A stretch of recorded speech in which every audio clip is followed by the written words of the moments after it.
Hey, today I'm talking about 3 Olivia de Havilland rom-coms. And the names of those 3 movies are Hard to Get, The Ambassador's Daughter, and The Strawberry Blonde.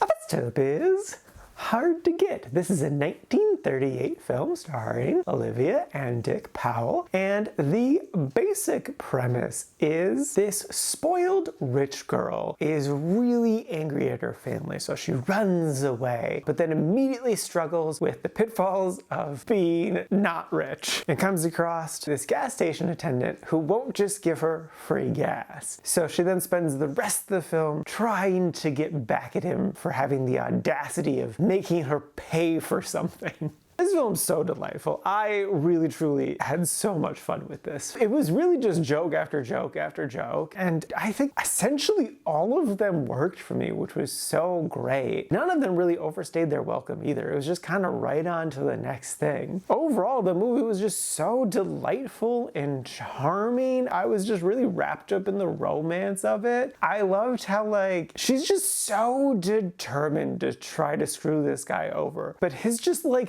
determination messes everything up, because like she tries to get him to like think his dreams are coming true, but then he's just like so persistent at it, everything just backfires. That's just great. It was just so fun. I loved the chemistry between the leads. You could really feel it. I really loved how dynamic Olivia was in this. There's definitely other roles I've seen her in where she's a lot smaller, but in here she definitely feels like a very vivid, full person. I loved seeing her with, you know, all that energy and stuff. It really is just like a classic story of like a rich girl learning how to be a normal person. But I feel like they really took a unique way to get there, and it was exciting to see what would happen next. Dick was just so great in it. He was just so persistent, but not in like a creepy way. It was just kind of like a determination way, and I really admired that with him. There is one thing of note that did not age well. There is a scene where the main man puts on blackface, and it's, oh God. I don't know why they did it, because it was like him trying to sneak into this party, and I'm just like, okay, he's just a musician. Come in the back door with the musicians. They didn't come in the back door, they came in the front door. That was weird. But also, like, just hold up a thing. Like, it's not that hard to pretend to be someone else. Or, you know, have on a mustache. Do anything that's not blackface. It was very short. It was only 2 minutes of it, but it was still just like, oh my God, what? It did taint the experience a little bit, but it didn't really bring it down a whole lot. It was just kind of over and done with. I was very wrapped up in the fun of the movie by that point, that as awful as it is, I could look past it. So yeah, no, despite the blackface, I really love this movie and would totally recommend it. It's a really fun, really cute, unique little rom-com that definitely has like little hints of things you've seen before, but overall the entire experience stands out and is well worth a watch. So yes, love the movie, definitely recommend.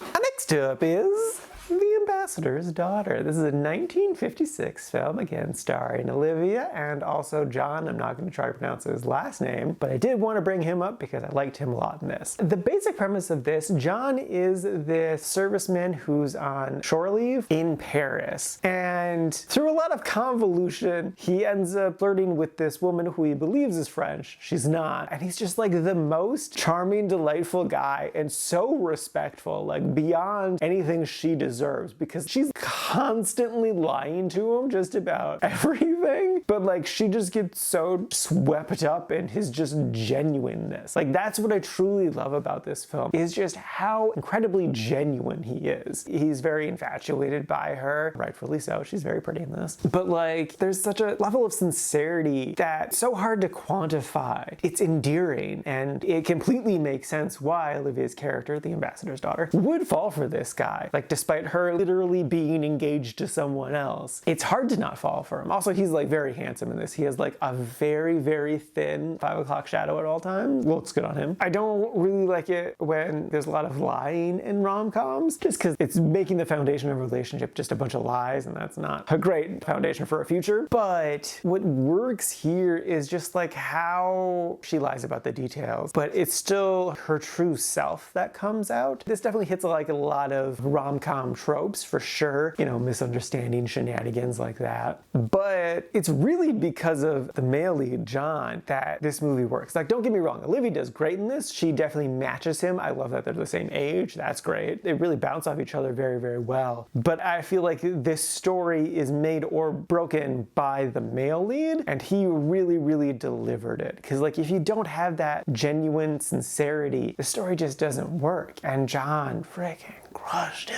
So yeah, I enjoyed this movie a lot, and I would again recommend it. Yes, this one does rely on more tropes, but like, it's just a good, fun love story, and like, that's what you really want in a rom-com. It's not as funny as the first one, but there are definitely still solid jokes in there, and it's definitely without a doubt worth a watch. It's a good, fun, delightful, charming experience. And lastly is The Strawberry Blonde. This is a 1941 film starring James Cagney, and man, I did not really care for this movie. So the basic premise is James is this man who constantly gets in fights and falls in love with this other woman, this Vivian. But unfortunately for him, everyone else is also in love with Vivian. So he just has to settle for Amy. And that's the story. It's just him being in love with someone else, not getting her, and being like, all right, I guess I'll marry this other woman. And like, the end of the movie is him professing his love for Amy, and I'm like, bullshit. He does not love Amy. She's just like the consolation prize. He makes a comment about like how Vivian is in a miserable relationship, so he made it off better because he's in a great relationship. And I'm like, are you in a great relationship? You don't seem the most happy with your wife. IMDb calls his character likable, and I'm like, I didn't like him at all. He was a constant jerk to kind of everyone, but especially Olivia. Like, I think the only nice thing he says to her is at the very end of the film where he's professing his love. Like, there's a section where like he's just straight up lying. He thought he was gonna go on a date with Vivian, but turns out she got married. She was lying to him to save face. He's like, oh, actually, I'm gonna go on a date with Amy. I was always gonna go on a date with Amy. But like, she knows he's lying. And then someone else points out how he like constantly badmouths Amy all the time. And it's like, why would she go on a date with him? He clearly doesn't like her. He acts like he's a teenager. Like, the constant fighting. Literally, in the last scene of the movie, he gets in a fight with the neighbors, a physical confrontation. I don't know why. I mean, like, I know why he does. He's upset about stuff, whatever. But like, is that supposed to be endearing that he just like gets in fights with people all the time? Because that would just be the most insufferable person. I would immediately eject that person from my friend group, no questions asked. Who wants to be around someone who's constantly fighting someone, let alone date them or marry them? So yeah, there are things in here that I do like. This idea of going after someone but not being able to get them and having to settle for someone else. That's an interesting concept, but you need to show more so of like why specifically the first relationship would not work and why the second one makes so much sense. Just like kind of being blindsided by like, oh my God, you are the perfect person for me. I was a fool for not having seen it. That kind of a moment needed to happen, and I don't think it did here. There is also some charm in here and some fun moments. Like, there's some silly stuff that happens with the horse that I liked. But yeah, no, I just like fundamentally did not like the main character. So it was an uphill battle the entire time. So yeah, no, I didn't put this in the didn't liked, but it definitely was not a liked. It was a meh, and I strongly feel it deserves that. Though I know people do really love this movie, I don't really see what they see in it. If you do love the movie, please enlighten me. I'd love to know your take on this, but personally, I would not recommend it to others. It's definitely a film of its time that has not aged well in my eyes. Alrighty, now for today's rankings. First up, we got Hard to Get, sitting at number 67 in the Really Like section. And then after that, not too terribly far behind, is The Ambassador's Daughter, sitting at number 86 in the Quite Like section, right at the top of the Quite Like section. I honestly think on repeat viewing, it'll go up a little bit. And then breaking up the rear, rightfully so, is The Strawberry Blonde, sitting at number 187 in the Meh section. And this is at a total of 228 old movies so far this year.